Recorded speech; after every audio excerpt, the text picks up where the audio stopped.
ஒரு சிறிய சுகமான அறையில் காட்சி தொடங்குகிறது. அந்த அறை முழுவதும் இசையால் நிரம்பியுள்ளது. 4 இளம் இசைக்கலைஞர்கள், ஸ்ருதி வயலினில், இக்பால் புல்லாங்குழலில், அவினாஷ் தபலாவில், பீட்டர் கீபோர்டில், இண்டோமேலை நாட்டு ஃபியூஷன் இசையில் முழுமையாக மூழ்கியுள்ளனர். அந்த இசை மெதுவாக உயர்ந்து பாரம்பரியமும் நவீனமும் இணையும் ஒரு அழகான ஒலியை உருவாக்குகிறது. சில நொடிகளில் இசை மெதுவாக அடங்குகிறது. அவர்கள் பயிற்சியை மகிழ்ச்சியுடன் முடித்து தங்கள் கருவிகளை ஒழுங்குபடுத்தத் தொடங்குகிறார்கள். சிரிப்பும் பேச்சும் நிறைந்த அந்த சூழலில் ஸ்ருதி மட்டும் அமைதியாகவும் கவலையுடனும் நிற்கிறாள். அந்த நேரத்தில் இக்பால் ஒரு செய்தித்தாளை எடுத்துக்கொண்டு ஸ்ருதியின் சமீபத்திய நிகழ்ச்சியை பற்றிய பாராட்டுகளை உற்சாகமாக வாசிக்கிறான். நண்பர்கள் அவளை கிண்டலாக பாராட்டி ஒரு கொண்டாட்டம் நடத்தச் சொல்கிறார்கள். ஆனால் அந்த மகிழ்ச்சியில் ஸ்ருதி கலந்து கொள்ள முடியாமல் தன் எண்ணங்களில் தொலைந்து நிற்கிறாள். அவளின் நண்பர்கள் அவளை மீண்டும் மீண்டும் அழைத்து அவளது கவனத்தை ஈர்க்க முயற்சிக்கிறார்கள். இறுதியில் ஸ்ருதி அதிர்ச்சியுடன் உணர்ந்து அவர்களை நோக்கி திரும்புகிறாள். அவர்கள் அவளிடம் கேட்கின்றனர், அவள் இன்னும் தனது அப்பாவிடம் இந்த கச்சேரி பற்றியும் பயிற்சிகள் பற்றியும் சொல்லவில்லையா என்று. ஸ்ருதி தனது மனக்குழப்பத்தை வெளிப்படுத்துகிறாள். அவளது அப்பா மிகவும் கடுமையான பாரம்பரிய இசைக்கலைஞர்.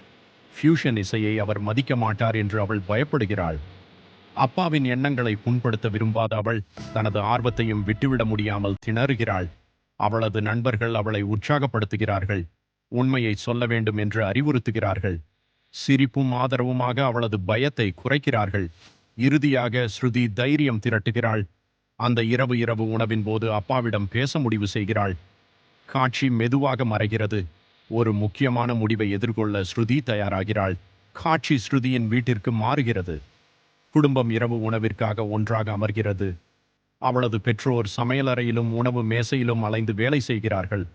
ஆனால் ஸ்ருதி அமைதியாக அமர்ந்து தன் எண்ணங்களில் மூழ்கியிருக்கிறாள். அவளது அமைதியை கவனித்த பெற்றோர் அவளிடம் பேச முயற்சிக்கிறார்கள். அப்பா ஒரு சுலபமான நகைச்சுவை கூறுகிறார். அம்மா மெதுவாக அவளை கேலி செய்து சிரிக்க வைக்க முயற்சிக்கிறாள். ஆனால் ஸ்ருதியின் மனம் வேறு எங்கோ உள்ளது. அவள் தைரியம் திரட்டிக் கொண்டிருக்கிறாள்.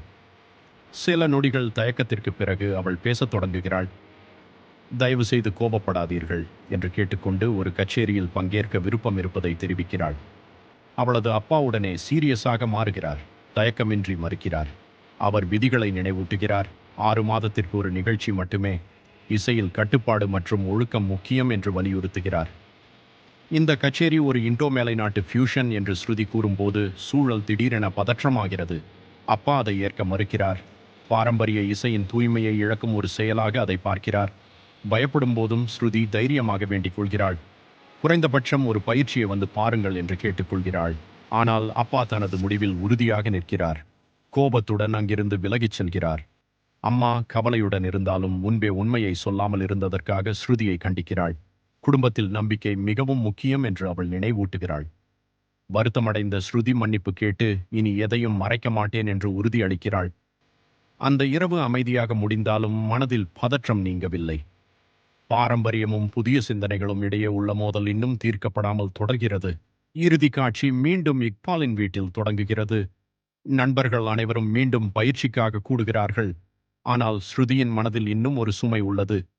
நண்பர்கள் அவளிடம் பெற்றோரிடம் பேசியதா என்று கேட்கிறார்கள். ஆனால் அவள் அதை தவிர்த்து முதலில் பயிற்சி தொடங்கலாம் என்று சொல்லுகிறாள். இசை மீண்டும் தொடங்குகிறது. ஸ்ருதி தனது உணர்ச்சிகளை முழுமையாக வெளிப்படுத்தி வாசிக்கிறாள்.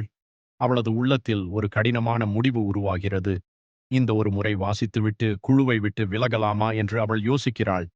அவர்களுக்கு தெரியாமல் அவளது பெற்றோர் அமைதியாக அறைக்குள் வந்து ஒரு மூலையில் இருந்து அந்த பயிற்சியை கவனிக்கிறார்கள். இசை மெதுவாக அவர்களின் மனதை தொடுகிறது. பாரம்பரியமும் நவீனமும் இணைந்த அந்த இசை அவர்களின் எண்ணங்களை மாற்றுகிறது. ஸ்ருதியின் அப்பா கூட தெரியாமல் அந்த இசையின் தாளத்துக்கு காலால் தட்டத் தொடங்குகிறார். இசை உச்சத்தை எட்டிக்கொண்டு முடிவடைகிறது. அறையில் சில நொடிகள் அமைதி நிலவுகிறது. திடீரென கைத்தட்டல் ஒலி கேட்கிறது. அதிர்ச்சியடைந்த ஸ்ருதி திரும்பி பார்க்கும்போது அவளது பெற்றோர் அங்கே நிற்கிறார்கள். அவளது அப்பா பெருமையுடன் பாராட்டுகிறார். ஃபியூஷன் இசையிலும் பாரம்பரியத்தின் அழகை காப்பாற்றியதற்காக ஸ்ருதியை பாராட்டுகிறார்.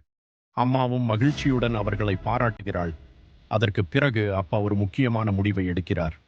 இந்த குழுவிற்கு மேலும் சிறந்த இடத்தில் பயிற்சி செய்ய அனுமதி அளிக்கிறார். பின்னர் தனிப்பட்ட உரையாடலில் அவர் தனது கடந்த காலத்தை நினைவு கூர்கிறார். தானும் ஒரு காலத்தில் குடும்பத்தின் விருப்பத்திற்கு எதிராக வயலினை தேர்ந்தெடுத்ததை பகிர்கிறார். அப்போது ஸ்ருதியின் உணர்வுகளை அவர் புரிந்து கொள்கிறார். ஒவ்வொரு கலைஞருக்கும் தனித்த பாதை இருக்கிறது என்பதை ஏற்றுக்கொள்கிறார். அவளிடம் முழு நம்பிக்கை வைத்து அவளது கனவுகளை ஆதரிக்கிறார். இறுதியில் குடும்பம் ஒன்றாக இணைகிறது. அன்பும் புரிதலும் வெற்றி பெறுகின்றன. பாரம்பரியமும் நவீனமும் இரண்டு இசைகளும் இப்போது ஒரே ஒலியாக இணைகின்றன.